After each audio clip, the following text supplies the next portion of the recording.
आहे. या हेतूने 24 डिसेंबर हा राष्ट्रीय ग्राहक दिवसानिमित्त पंधरवडा साजरा करण्यात येत आहे. तर यामध्ये आपल्याला आपल्या हक्कांची व जबाबदारीची जाणीव व्हावी यासाठी हा पंधरवडा साजरा करण्यात येत आहे. मूलभूत हक्कांसाठी संघर्ष करूया. मूलभूत हक्कांसाठी संघर्ष करूया. गिराईक नाही तर ग्राहक बनूया. गिराईक नव्हे तर ग्राहक बनूया. आपल्याला गिराईक नाही तर ग्राहक बनणे गरजेचे का आहे? तर ज्यावेळेस आपण विक्रेत्याकडे जातो त्यावेळेस ते आपल्याला गिराईक या नात्याने आपल्याला वागणूक देतात.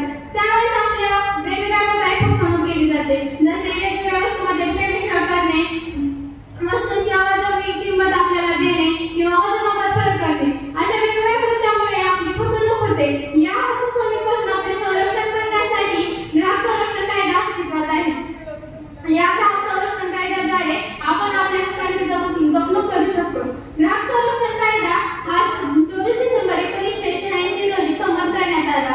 ग्राहकांच्या तक्रारींचे निवारण करण्यासाठी हा कायदा अंमलबजावणीत आला आणि या अंमलबजावणी करत असताना ग्राहक संरक्षण कायदा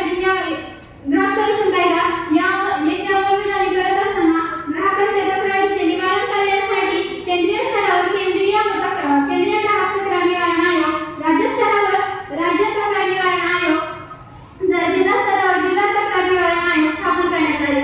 त्याचबरोबर भारत सरकारच्या ग्राहक मंत्रालयाने सुद्धा 2005 मध्ये जागो ग्राहक जागो असा या कार्यक्रमाची सुरुवात केली होती.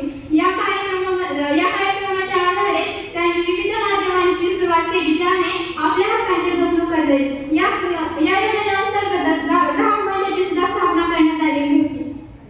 त्याचबरोबर त्यांनी ग्राहकांचे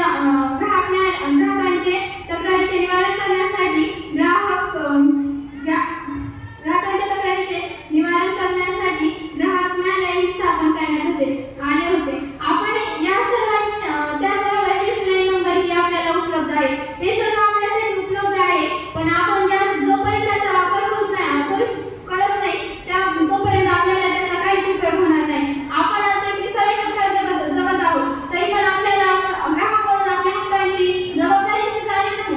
ही खूप दुःखद गोष्ट आहे. आपण आपल्या हक्कांची आणि जबाबदारीची जाणीव करून घेणे आवश्यक आहे. हे करण्यासाठी आपण वेगवेगळ्या संरक्षण कायद्याची सुद्धा मदत घेऊ शकतो. आपण एखादी वस्तू जेव्हा खरेदी करण्यासाठी जातो त्या वस्तूची किंमत किंवा त्याचा दर्जा त्याचा मानक हे सगळं आपल्यावर अवलंबून असते. आपण कोणत्या पद्धतीचे घेतो. आपण एक ग्राहक म्हणून आपण एक गिराईक नव्हे तर ग्राहक बनणे आणि ग्राहकापासून एक जबाबदार जागरूक ग्राहक बनणे गरजेचे असते. म्हणून आजपासून आपण एक जबाबदार नागरिक बनून ग्राहक बनून आपल्या हक्कांची जपणूक केली पाहिजे. शेवटी मला जाताना एवढेच म्हणणे असे वाटते की वस्तूंची